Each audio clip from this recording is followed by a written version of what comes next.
Hello नमस्कार, मी स्वाती तुम्हा सर्वांचं स्वागत करते आजच्या एका नवीन व्लॉगमध्ये. व्हिडिओला सुरुवात करते. व्हिडिओ शेवटपर्यंत नक्की पहा. चॅनेलवरती नवीन असाल किंवा माझे व्हिडिओ तुम्हाला आवडत असतील तर प्लीज चॅनेलला सबस्क्राईब देखील करा. कशात तुम्ही सगळे मस्त ना? मस्तच राहा. हा व्हिडिओ आहे दुसऱ्या गुरुवारचा, पण याचं एडिटिंग झालं नसल्यामुळे हा व्हिडिओ थोडासा लेट येतोय, तर प्लीज समजून घ्या. नेहमीप्रमाणे रोजपेक्षा आज थोडंसं लवकर उठले आणि घरातील कामं आवरायला घेतली. आणि आत्ता सध्याचं माझं गुरुवारचं रुटीन मी तुमच्यासोबत शेअर केलेलं आहे. त्यामुळे आजच्या ह्या व्हिडिओमध्ये काही जास्त असं डिटेलमध्ये व्हिडिओ मी नाही दाखवला. तर व्हिडिओला तर सुरुवात केली. व्हिडिओ कसा वाटला हे कमेंटमध्ये नक्की सांगा. आणि माझे व्हिडिओ तुम्हाला आवडत असतील तर प्लीज चॅनेलला सबस्क्राईब देखील करा. तर आज आहे दुसरा गुरुवार आणि नेहमीप्रमाणे लवकर उठले आणि घरातील आवरायला घेतलं. सकाळी 5:30लाच उठले होते. स्वयंपाक केला. आता माझा तरी उपवास होता त्यामुळे फक्त त्यांच्यापुरतं भाजी चपाती बनवून घेतली आणि त्यानंतर मग पटपट असं बाकीचं घरातलं जे कामं आहे तर ते आवरून घेतली. घर छान स्वच्छ झाडून पुसून घेतलं. सकाळी 6:30पर्यंतच माझं घरातलं सगळं आवरलेलं, म्हणजे स्वयंपाक केला किंवा घर झाडून स्वच्छ पुसून घेतलं. मी ते आंघोळ करण्याआधीच जे काही स्वच्छतेची कामं असतात, म्हणजे घर झाडून पुसून घेणं, तर ते सगळं मी तेव्हाच करून घेत असते, कारण बरं वाटतं ते सगळं फ्रेश होण्याआधीच कसं आवरून घेतलं आणि नंतर फ्रेश झालं ना की अगदी छान वाटतं. बाहेरचंही मला झाडून पुसून घ्यायचं होतं, त्यामुळे फ्रेश होण्याआधीच मी घरचं झाडून पुसून बाहेरचं झाडून पुसून घेतलं. अगदी छान स्वच्छ केलं आणि त्यानंतर मग फ्रेश झाले. आणि आता सध्या थंडी खूप आहे, म्हणजे 4-5 दिवस झाले, म्हणजे आता थंडीचे दिवस आहेत त्यामुळे थंडी तर असणारच. आणि थंडीमध्ये स्किन इतकी ड्राय पडते ना, त्यामुळे जे आता सध्याचं स्किन केअर रुटीन आहे माझं, म्हणजे मॉइश्चरायझर हे लावणं, तर फ्रेश झाल्याबरोबर मी पहिले ते मॉइश्चरायझर हे लावणं किंवा सध्याचं जे स्किन केअर आहे तर ते करून घेतलं. आणि त्यानंतर मग जी थोडीफार अशी छोटी मोठी घरातली कामं होती तर ती आवरायला घेतली. कपडे सुकत टाकायचे होते किंवा दूध गरम करायचं होतं आणि आता पूजा मांडायची होती, त्याचा जो कलश होता तो घासायचा होता. तर हे सगळं मी पटपट असं आवरून घेतलं. आणि त्यानंतर मग आता मला वाटते 10:30-11 वाजले असतील आणि 11पर्यंत तरी माझं सगळं काही घरातलं झालं होतं. तर कसं लवकर उठल्यामुळे एक काम चांगलं होतं. तसं बघायला गेलं तरी लवकर उठायला नको वाटतं, पण लवकर उठल्यामुळे ना खरंच खूप छान वाटतं. म्हणजे कसं घरातलं सगळं लवकर, घरातली कामंसुद्धा आवरतात आणि छान फ्रेश वाटतं मला तरी. पण कधी ना लवकर उठायलासुद्धा नको वाटतं, पण कधी तरी, कारण की सवय नसली की असं होतं. पण ठीक आहे, लवकर उठून पटपट आवरून घेतलं ना की खूप छान वाटतं. आणि मेन गोष्ट म्हणजे घर झाडून पुसून घेतलं ना की अगदी फ्रेश किंवा एक छान असं फील होतं. मला तरी मस्त वाटतं. आणि सकाळीच आत्ता तरी लवकरच उठून मी आवरून घेत असते सगळं. आणि सकाळी 6:30पर्यंत म्हणजे माझं सगळं झालेलं.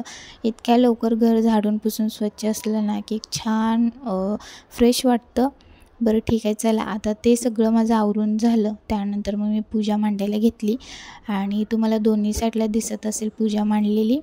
तर 2 पूजा मांडायच्या असतात, त्यामुळे मग मी लवकरच मांडायला घेते पूजा, म्हणजे कसं वेळेत होईल आणि सगळं काय पटपट असं आवरून होईल. तर मी सकाळीच पूजा मांडून घेत असते, कारण की संध्याकाळी जास्त घाईगडबड व्हायला नको, कारण की कसं संध्याकाळी स्वयंपाक नैवेद्य बनवायचा असं असतं. त्यामुळे मग कसं सकाळी पूजा मांडली की संध्याकाळी थोडंसं बरं पडतं, जास्त घाईगडबड होत नाही. किंवा एकतरी सकाळी पूजा मांडली की घरचं वातावरणसुद्धा छान राहतं. किंवा मला आवडतं सकाळीच सगळं काय करून घ्यायला, म्हणजे कसं संध्याकाळी अगदी निवांत राहतं. किंवा संध्याकाळी नैवेद्य, स्वयंपाक असं सगळं असतं, त्यामुळे मग सकाळी मांडली ना पूजा की बरं वाटतं. त्यामुळे मी तरी नेहमी प्रत्येक गुरुवारी सकाळीच पूजा मांडत असते. आजचा तरी दुसरा गुरुवार आहे. ह्या वेळेस 4 गुरुवार आलेत, गेल्या वर्षी 5 गुरुवार आले होते आणि दिवस पण पटपट चाललेत. लगेच पहिला गुरुवार आला, लगेच आता दुसरा गुरुवार आला आणि 2 गुरुवार जे राहिलेले आहेत ते पण असेच पटपट येतील आणि गुरुवारचे उपवाससुद्धा संपतील, कारण दिवस पटपट चाललेत. असं पूजा मांडून घेतली, धूप लावलेलं आहे आणि सगळीकडे असं धूपचं धूर किंवा वास असं सगळीकडे दरवळत असतो घरभर.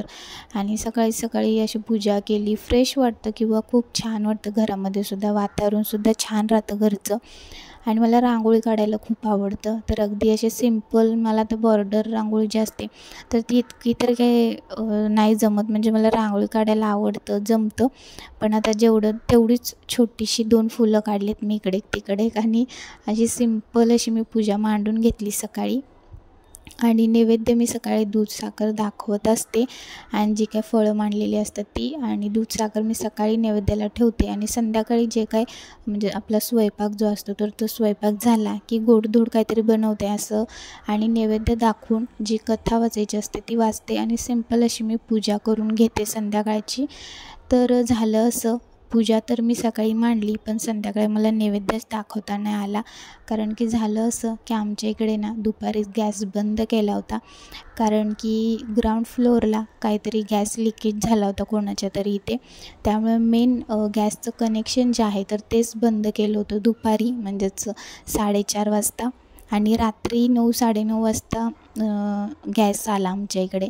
त्यामुळे आजच्या गुरुवारी मला तरी काही नैवेद्य दाखवता आला नाही. म्हणजे कसं, मी सकाळी दूध साखर ठेवत असते आणि संध्याकाळी जे काही असं गोडधोड बनवायचं असतं ते काहीतरी गोड बनवते आणि ते देवापुढे नैवेद्य म्हणून दाखवते आणि कथा वाचते आणि अशी मी पूजा करते. पण आजही असंच ठरवलेलं की आज मस्त म्हणजे सकाळी मी दूध साखर दाखवलं आणि संध्याकाळी शेवयाची खीर बनवायची असं ठरवलेलं मी. आणि त्यासाठी मी म्हणजे सगळं काही झालं, म्हणजे असं ठरलेलंच की संध्याकाळी शेवयाची खीर बनवू आणि ती गोड नैवेद्य दाखवू संध्याकाळी असं ठरवलेलं. आणि झालं असं की आमच्या इकडे दुपारीच गॅस बंद केला आणि असं वाटलं की येईल 5-6 म्हणजे 6-7 येईल असं वाटलेलं, पण काय आलाच नाही. रात्री 9-9:30 वाजता आमच्या इकडे गॅस लाईन सुरू झाली. आता तुम्हाला तर माहितीच आहे की आमच्यात म्हणजे गॅस टाकी नाही आहे, गॅस लाईन आहे. आणि त्यामुळे मग कसं दुपारीच काहीतरी खाली प्रॉब्लेम झाला होता, ग्राउंड फ्लोअरला लिकेज झालं होतं कुठेतरी.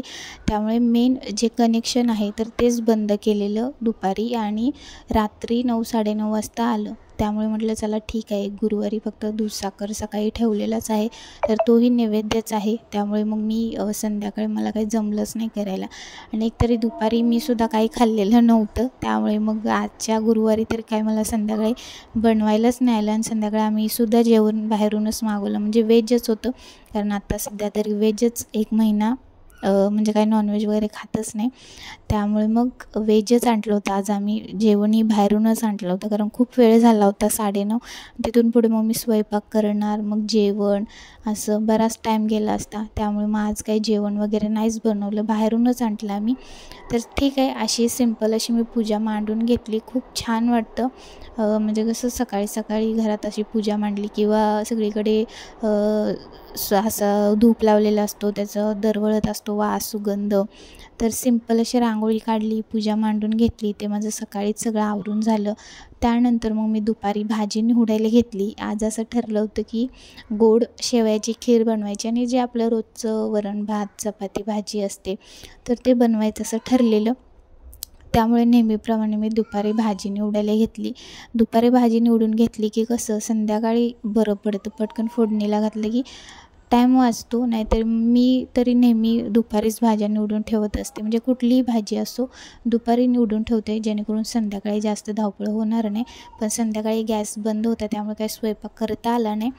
जी माझी पूजा होती तर मी तेच करून घेतली, म्हणजे जी कथा असते तर ती वाचून घेतली, पूजा केली अगदी आणि छान वाटत होतं. आणि आजचा दिवसही खूप छान गेला आणि फक्त नैवेद्य दाखवता आला नाही बस तेवढंच. पण सकाळी मी दूध साखर ठेवलेलं. आणि चला, असा होता आजचा पूर्ण दिवस. खूप छान गेला आजचा दिवस आणि संध्याकाळी छान सिंपल साडी नेसून पूजा केली. कसा वाटला व्हिडिओ नक्की सांगा. परत भेटू छानशा व्लॉगमध्ये. बाय.